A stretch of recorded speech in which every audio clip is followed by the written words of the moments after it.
నువ్వు చేశావు, అవ్వలేదు. తల్లిగా నన్ను నా ప్రయత్నం చెయ్యని. ఇంక చాలు, దీనికి చరమాంకం పాడదాం రాజీవ్. ఈ రోజు నుంచి నువ్వు సంతోషంగా ఉండాలి. నిన్ను చూసి మేం మనశ్శాంతిగా ఉండాలి. నువ్వు వెళ్ళొద్దమ్మా. జ్యోతి కోపంలో నేనేదన్నా అందంటే నేను తట్టుకోలేను. నా కోసం నువ్వు అవమానపడ్డావు, నేను అస్సలు భరించలేనమ్మా.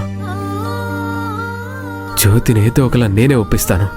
సరేనన్నా, నీ ఇష్టం. అవును, అమ్మమ్మేది?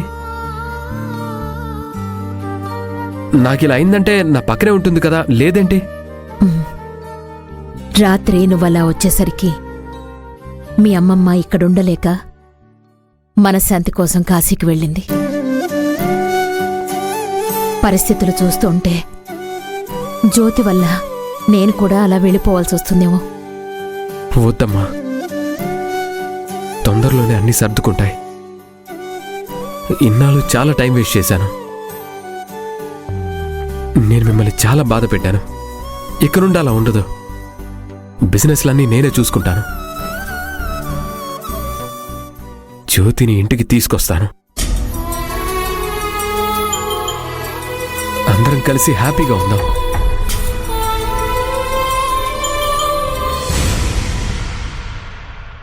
డాడ్, ఏంటి డాడీ ఇంత కూల్ గా రిలాక్స్డ్ గా ఉన్నారు? ఏంటి బేబీ హడావుడి? హడావిడి కాకపోతే ఇంకేంటి? పెళ్లికి ఎక్కువ రోజులు టైం లేదు కదా. షాపింగ్ చేయాలి, ఫ్రెండ్స్ ని ఇన్వైట్ చేయాలి, ఎన్ని పనులుంటాయి. పెళ్లికి ఎక్కువ రోజులు టైం లేదు కదా. షాపింగ్ చేయాలి, ఫ్రెండ్స్ ని ఇన్వైట్ చేయాలి, ఎన్ని పనులుంటాయి.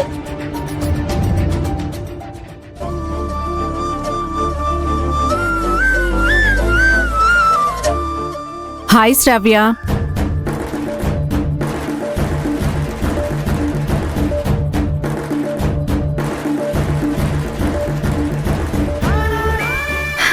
పెద్దమ్మా, ఎలా ఉన్నావు? నేను బాగున్నాను, నువ్వెలా ఉన్నావు? నేను బాగున్నాను. మా బ్రదర్ ఎక్కడ వదిన గారు? కొంచెం బిజీగా ఉన్నారండి, మ్యారేజ్ టైంకి వచ్చేస్తారు. మమ్మీ, మమ్మీ, పెద్దమ్మ వచ్చింది. బేబీ, మీ మమ్మీ కేరళ వెళ్ళింది. ఏంటి డాడీ మీరు అనేది? పెళ్లి పనులు జరుగుతుంటే సడన్ గా మమ్మీ కేరళ వెళ్ళడం ఏంటి? అది కూడా నాకు చెప్పకుండా. నీ పెళ్లికి ఈసారి ఏ ఆటంకాలు రాకుండా ఉండడానికి పూజలు చేయించడానికి వెళ్ళింది. నీకు సపోర్ట్గా ఉండి పెళ్లి పనులు చూసుకోవడానికి నేనొచ్చాను. సరే, నువ్వు వెళ్ళి ఫ్రెష్ అవ్వు పెద్దమ్మా. సరే. డాడ్, నా ఫ్రెండ్స్ అందరూ ఎల్లుండి కల్లా వచ్చేస్తారు. వాళ్ళకి అకామిడేషన్ అరేంజ్ చేయాలి. ఆ ఏర్పాట్లు అవన్నీ చూసుకోండి. ఇంకా ఎవరెవరికి చెప్పాలో చెప్పేయండి. వెయిట్ వెయిట్ వెయిట్ బేబీ, నీ పెళ్లి ఇప్పుడే జరగాలనుకుంటున్నావా? దాని అర్థం అదే కదా డాడ్. మరి మాధవి ఆంటీ చెప్పిన ప్లాన్ గురించి ఆలోచించవా?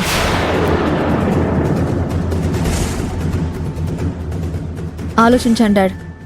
లీగల్ ప్రాబ్లమ్స్ రాకుండా ఒక విధంగా అదే బెటర్ ఏమో కదా. తొందరపడి ప్రాబ్లమ్స్ తెచ్చుకోవడం ఎందుకు? ఓకే, ఆంటీ ప్లాన్ బానే ఉంది. కానీ నా టైం బాలేక జ్యోతి ఇంట్లోకి వస్తే ఆంటీ పెట్టే టార్చర్స్ అన్నీ చిరునవ్వుతో భరిస్తూ అక్కడే పాతుకుపోతే నా పరిస్థితి ఏంటి డాడ్? అప్పుడు మళ్ళీ విధిరాతనే మనం మార్చలేము, మన టైం బాలేదు అని నన్ను కన్విన్స్ చేయడానికి ట్రై చేస్తారా? జ్యోతి బస్తీలో పెరిగింది, సుఖ సంతోషాలకి కిలోమీటర్ దూరంగా బతికింది. సడన్ గా అదృష్టం కలిసొచ్చి కోట్ల ఆస్తున్న ఇంటికి కోడలైతే కలిసి వచ్చిన అవకాశాన్ని వదులుకుంటుందా? ఆ ఆస్తి కోసం ఎంతకైనా తగ్గించే అవకాశం ఉంది. సో నేను రిస్క్ తీసుకోలేను డాడ్. ఆ ఛాన్సు లేకపోలేదు. నేనెంతసేపు లీగల్గా వచ్చే ప్రాబ్లమ్స్ గురించి ఆలోచిస్తున్నాను, కానీ నేనెంతసేపు లీగల్గా వచ్చే ప్రాబ్లమ్స్ గురించి ఆలోచిస్తున్నాను, కానీ జ్యోతి దీన్ని అడ్వాంటేజ్గా తీసుకునే అవకాశం ఉందని అస్సలు ఆలోచించలేదు. రెండో ఆలోచన లేదు డాడ్. పెళ్లి ఇప్పుడు పెట్టిన ముహూర్తానికే జరిగి తీరాలి. రాజీవ్ నా మెళ్ళలో 3 ముళ్ళు వెయ్యాల్సిందే. నిన్ననే జ్యోతికి కూడా వార్నింగ్ ఇచ్చొచ్చాను. అది మన జోలికి రాదు డాడ్. కానీ రాజీవ్ని అబ్జర్వ్ చేసావు కదా, నిన్ను పెళ్లి చేసుకోవడానికి అంత ఇంట్రెస్టెడ్గా లేడు. తీరా ముహూర్తం టైంకి నిన్ను పెళ్లి చేసుకోను అని మొండికేస్తే అప్పుడేంటి పరిస్థితి? అది మన ప్రాబ్లం కాదు డాడ్, రాజీవ్ వాళ్ళ అమ్మది. వాళ్ళ మమ్మీ నాకు మాట ఇచ్చారు. దాని ప్రకారం రాజీవ్ని ఒప్పించుకోవడం మాధవి ఆంటీ డ్యూటీ. ఒప్పించి తీరాల్సిందే. మీరు పెద్దవారుగా మాధవి ఆంటీకి కాల్ చేసి నా నిర్ణయం చెప్పేసేయండి. అలాగే పెళ్లి ఏర్పాట్లు ఏమైనా బ్యాలెన్స్ ఉంటే అవి కూడా మీరు ఫినిష్ చేయండి. అలాగే బేబీ.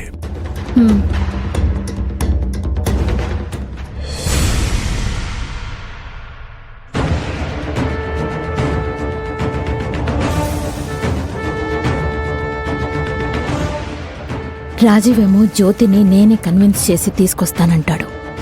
పెళ్లిలో 10 కన్విన్స్ కాకపోతే శ్రావ్య గొడవ చేస్తుంది.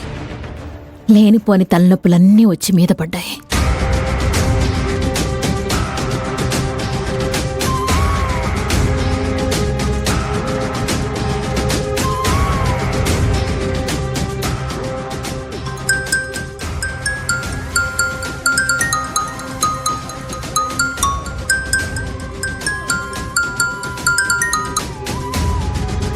చెప్పండి అన్నయ్య గారు, శ్రావ్య పెళ్లి పోస్ట్పోన్ చేయడానికి ఒప్పుకుందా?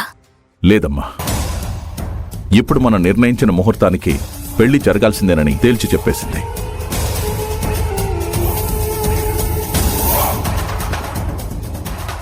అది కాదన్నయ్య గారు, తొందరపడితే మనకెదురయ్యే కాన్సిక్వెన్సెస్ గురించి మీరు తనకు ఎక్స్ప్లెయిన్ చేయలేదా? జ్యోతి మన మీద కేసు పెట్టకుండా ఉండాలి. రాజీవ్ మనసు మార్చాలి. ఆ తర్వాత పెళ్లి జరిగితే మన శ్రావ్యే హ్యాపీగా ఉంటుంది. డిస్కస్ చేశాం సిస్టర్, కానీ శ్రావ్య ఒప్పుకోవడం లేదు.